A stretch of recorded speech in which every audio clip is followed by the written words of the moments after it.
tous, nous prenons la lecture de 2 Rois chapitre 24 aujourd'hui. De son temps, Nebuchadnezzar, roi de Babylone, se mit en campagne.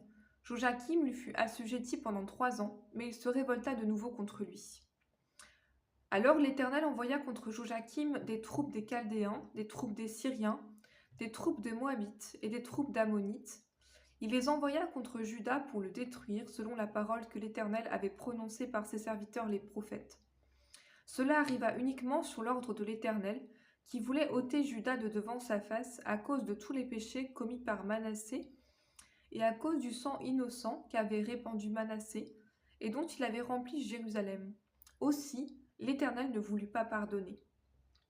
Le reste des actions de Joachim et tout ce qu'il a fait, cela n'est-il pas écrit dans le livre des chroniques des rois de Juda?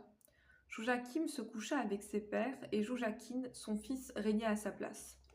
Le roi d'Égypte ne sortit plus de son pays, car le roi de Babylone avait pris tout ce qui était au roi d'Égypte depuis le torrent d'Égypte jusqu'au fleuve de l'Euphrate.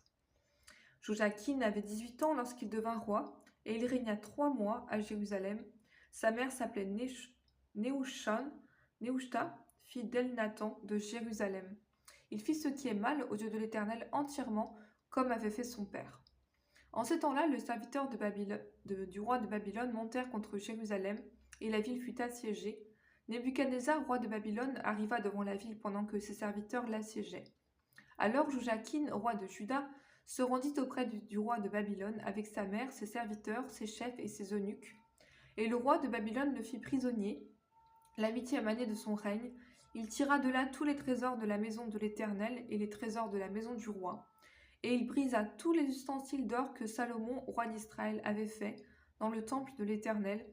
Comme l'Éternel l'avait prononcé, il emmena en captivité tout Jérusalem, tous les chefs et tous les hommes vaillants, au nombre de 10 000 exilés, avec tous les charpentiers et les serruriers. Il ne resta que le peuple pauvre du pays. Il transporta Joachim à Babylone, et il emmena captif de Jérusalem à Babylone la mère du roi, les femmes du roi et ses eunuques, et les grands du pays, tous les guerriers au nombre de 7 000, et les charpentiers et les serruriers au nombre de 1 000, tous hommes vaillants et propres à la guerre. Le roi de Babylone les emmena captifs à Babylone, et le roi de Babylone établit roi, à la place de Joachim, Methania, son oncle, dont il changea le nom en celui de Sédécias. Sédécias avait 21 ans lorsqu'il devint roi, et il régna 11 ans à Jérusalem. Sa mère s'appelait Amoutal, fille de Jérémie de Libna. Il fit ce qui est mal,